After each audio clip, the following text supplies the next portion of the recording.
Welcome to the Wise Doula podcast, a place for informative, uplifting, and educational conversations.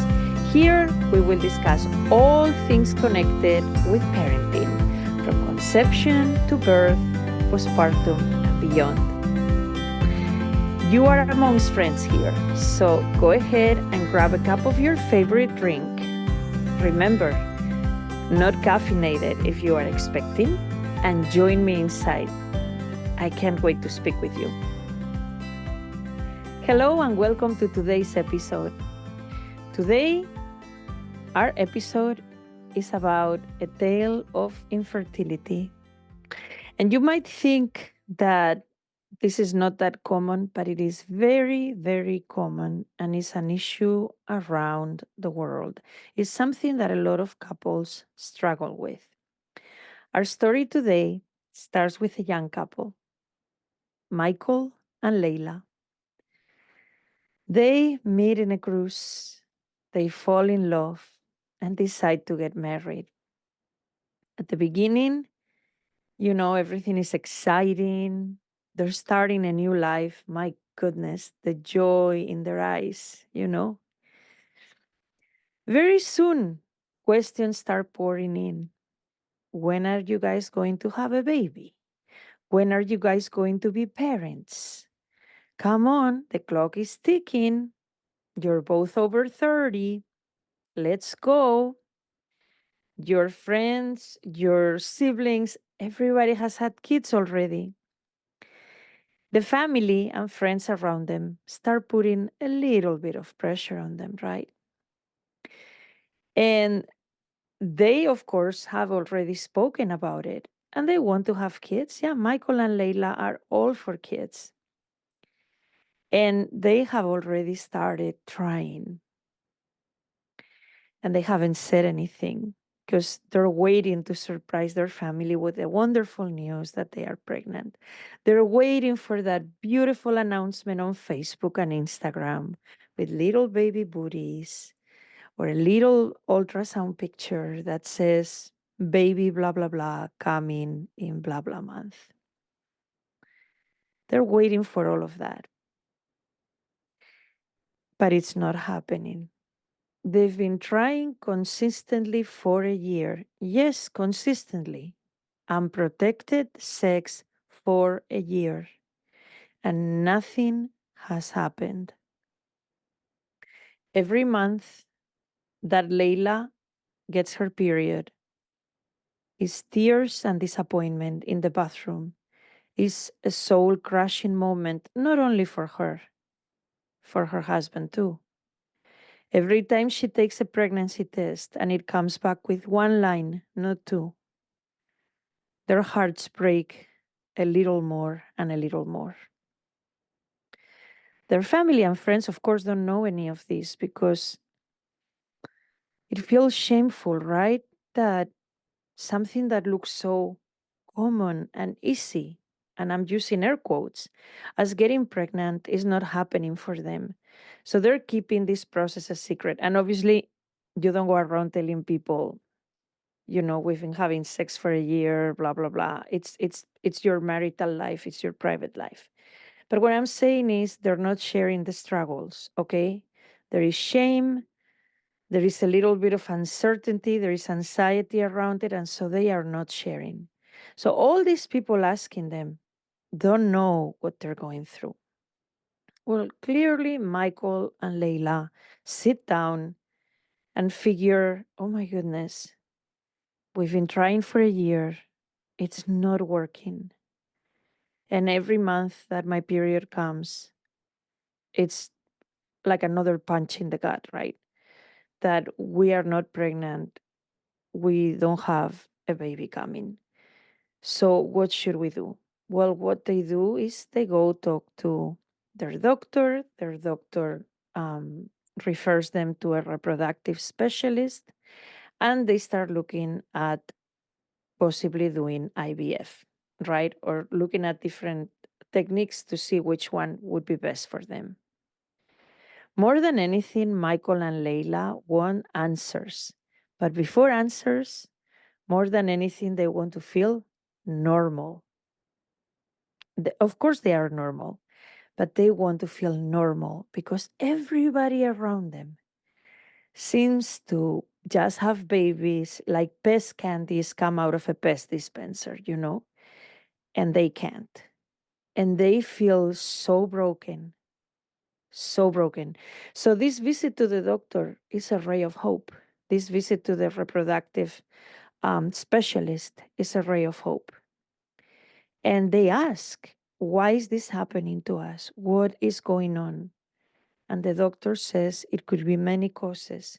It could be your egg or sperm quality. It could be environmental.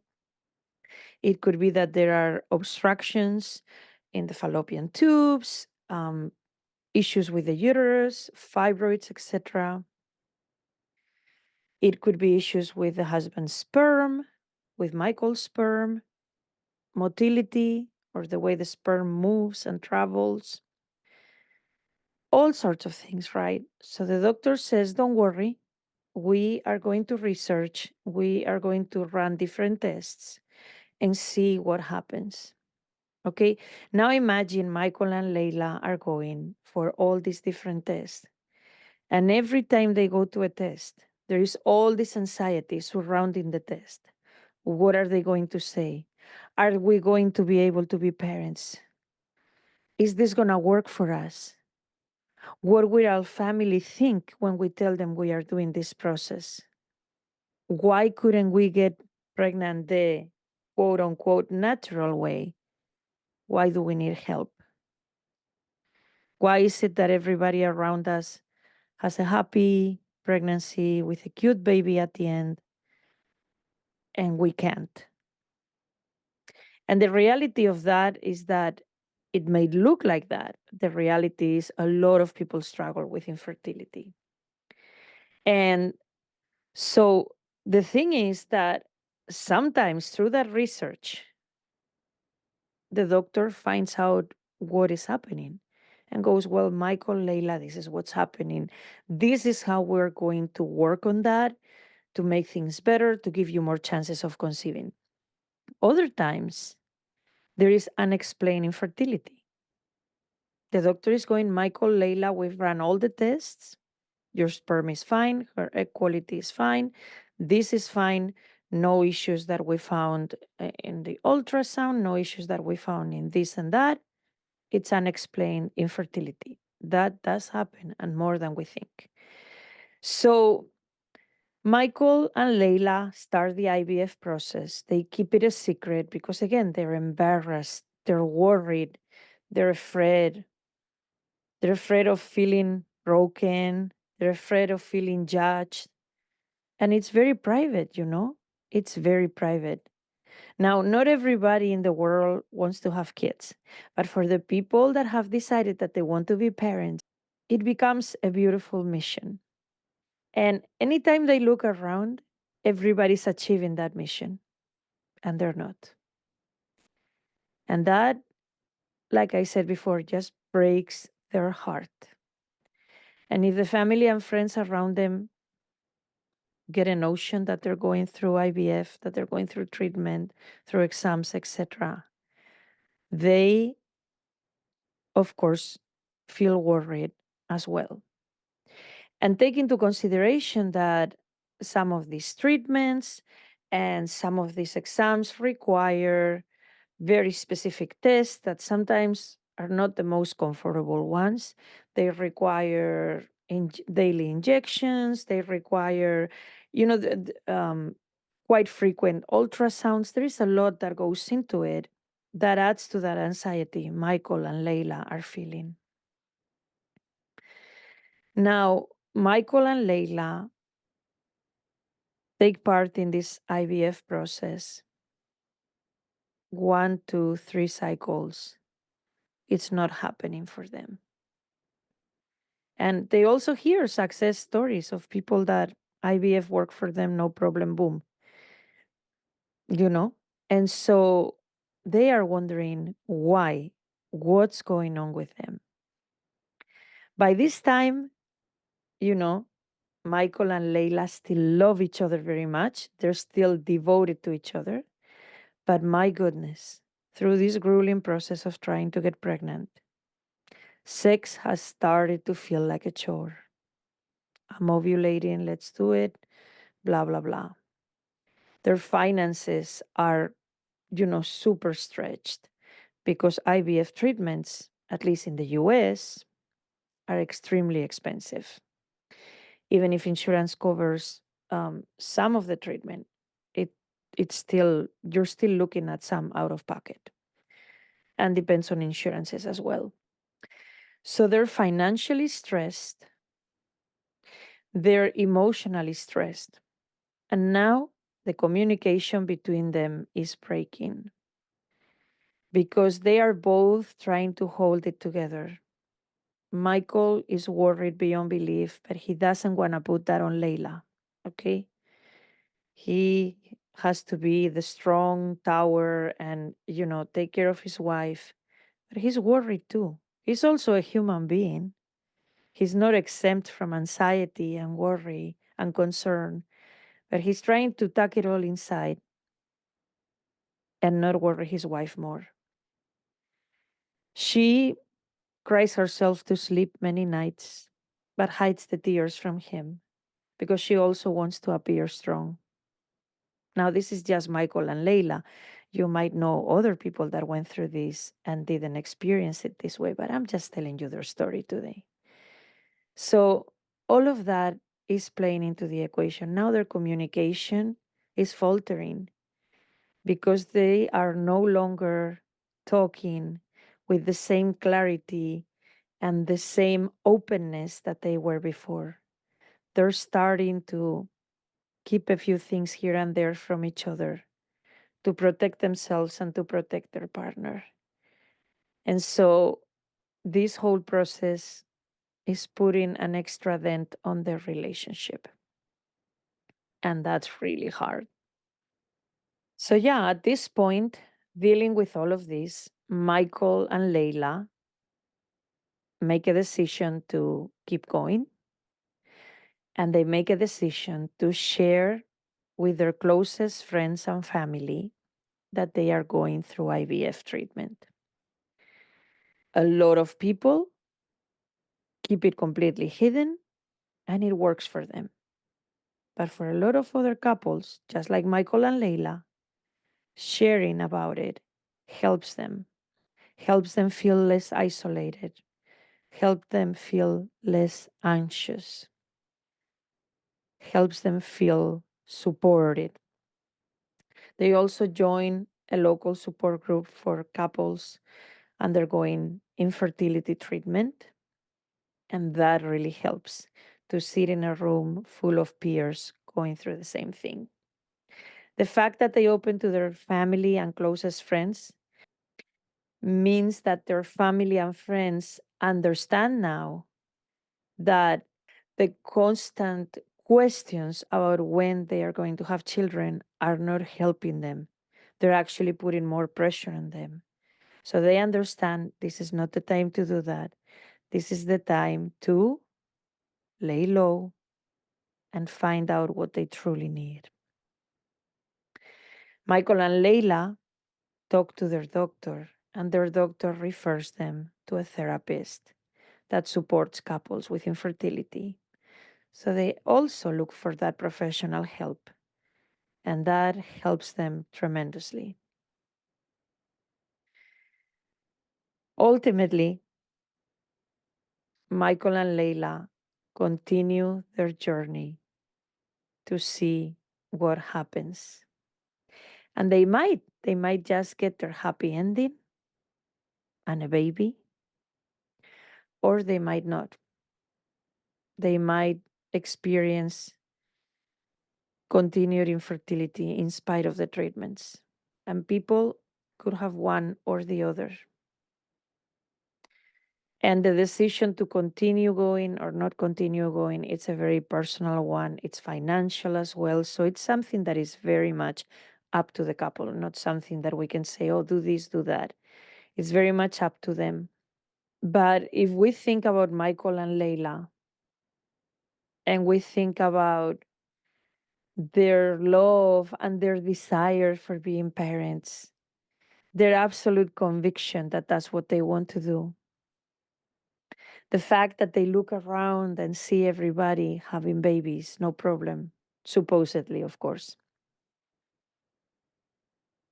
The fact that they cannot think of anything in the world that they want more than to hold their baby in their arms. And that is an aching that cannot be expressed in words. And of course, don't let me forget to mention that there is primary infertility, the one that happens when you attempt your first pregnancy, and there is secondary infertility, and that one can happen after you had a baby already. You can be faced with secondary infertility. So there is a lot that can happen. The fact that Michael and Layla look for support through their doctor, look for professional help, it's a huge plus. And you know the other thing that we can do for Michael and Layla? You might be wondering, because yes, we can lean on professionals, but we also have to lean on our peers and our family. So, what can we do as peers, as family? We can go to Michael and Layla and we can say, I just learned that you are going through fertility treatments. I am here. How can I support you? I understand that this is a very difficult time. You just let me know. If it's talking, I'm here to talk. If you need some self care time that we do together outside of the house, so you can relax for a little bit, we can do that. Please let me know what I can do. And please know that I am rooting for you guys. You know, you can say I'm offering good energy, I'm offering prayers, whatever is your style. And let them know that they're not alone, because one of the things that happens with infertility is that it's very, very isolating. Like I said, it looks like everybody around you is having babies, no problem. And it feels like you're the only one struggling. You and your partner are the only ones struggling. That's not the reality. A lot of couples struggle, a lot. They just might not share it. They might keep it tucked inside because it's hard and heartbreaking. And it's accentuated when your friends, your family are calling you for baby showers. They're calling you with an announcement of a pregnancy. You're at work and you have to kind of have to, with air quotes, attend a coworker's baby shower or multiple. It's really, really hard. You have to sit there and appear to be happy for people, but you are breaking inside and you are wondering, when will it be my turn? When will I be the one with the baby shower? When will I be the one with the ultrasound pictures or the pregnancy stick that has two lines on it? Will that ever happen for me? Because there is despair also in this type of situation. And I'm not saying everybody experiences despair. Again, the experiences vary, right? But there is despair in the sense that it could feel like you're trying so hard, you're doing all the right things, you're taking all the right steps, like Layla and Michael are, and things are not happening. So there is a bit of that despair of, maybe I will never get to be a mom, a dad. Maybe this is not going to work. And yeah, some couples decide to go other routes if assisted reproductive technologies don't work for them. So there are, of course, multiple ways that you can become a parent, but that's also a very personal decision.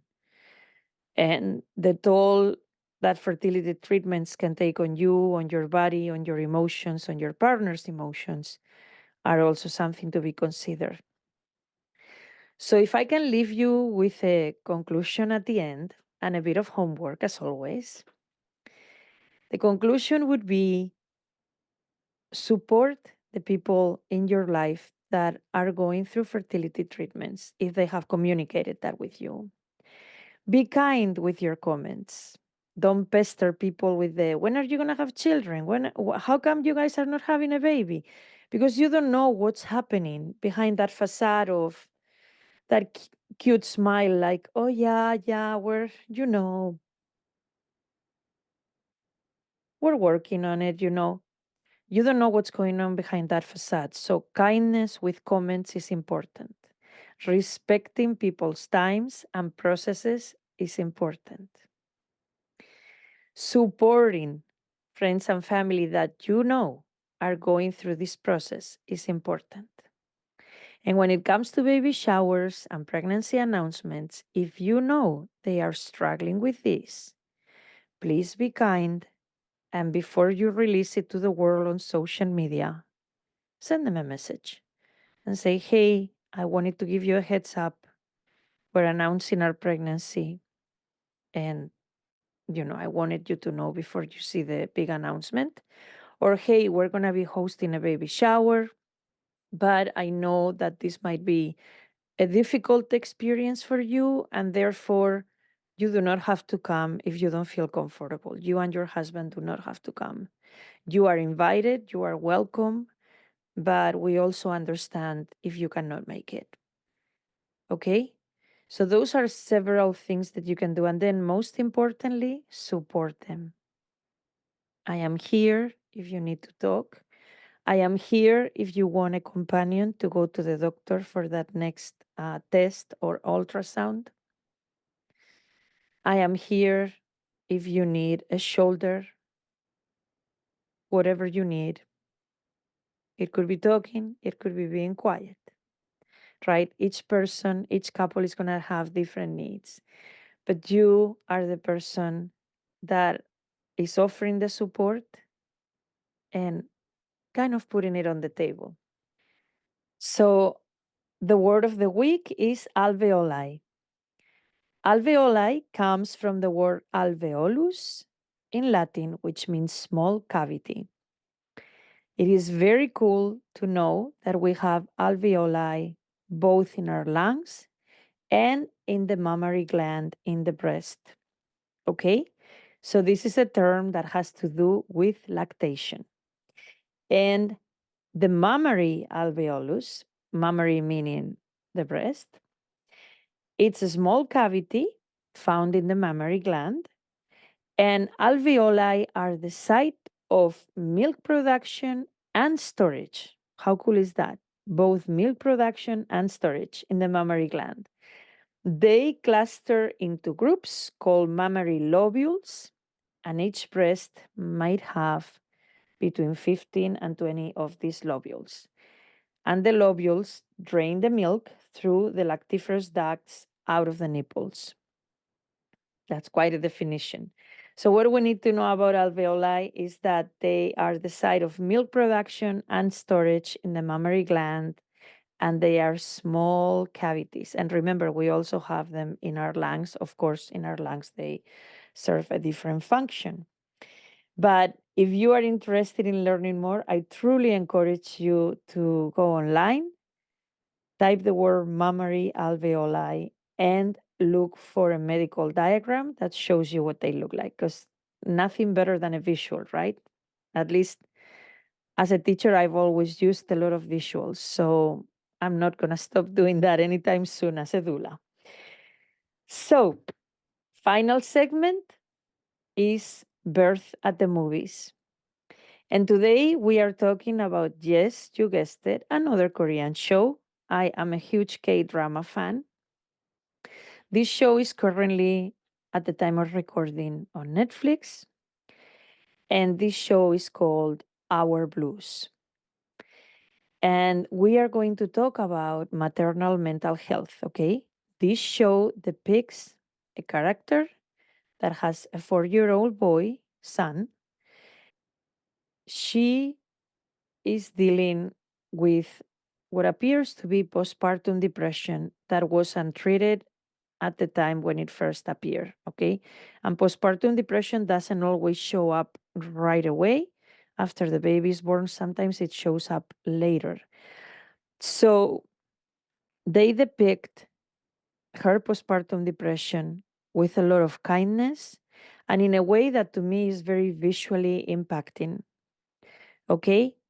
When she is feeling extremely depressed and very, very sad and kind of like in that spiral, all the lights around her turn off. The lights in the street everywhere and everything goes dark.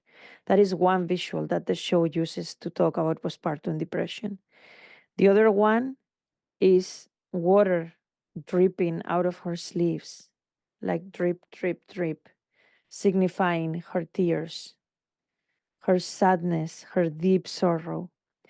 So I love shows that talk about maternal mental health with kindness, with understanding, showing that this is a normal condition that can happen to a lot of new parents, and just showing that it's okay, because in the show they also portray how other characters help her and support her and provide resources for her to get better and feel better. So very important that we have open conversations about parental mental health. Super important. Outside of the stigma, outside of the silence, we want to talk about those. So that has been our episode for today. It has been a real pleasure to spend this time with you. So I look forward to seeing you in the next episode. Oh, and I did say homework. If you have anybody in your life that is struggling right now with postpartum depression or with infertility, please reach out to them. Don't think that being a peer makes you less useful than a professional. You are very useful because you are close by. Reach out to them with kindness, discreetly, don't go in there steamrolling them, with kindness, with delicately, and say, I know this is happening, and I want to tell you that I'm here for anything you need. And if talking or that type of support is not your style, find your style. How can you help them? What can you do? Everybody's going to have their favorite way of helping, so find that. Okay, so that's the homework for today. Okay, wonderful. See you next week. Thank you for being here today. Bye. Hey, you have listened to the Wise Doula podcast today. Thank you so much for joining us. Remember, everything we discussed today was meant for entertainment and educational purposes only.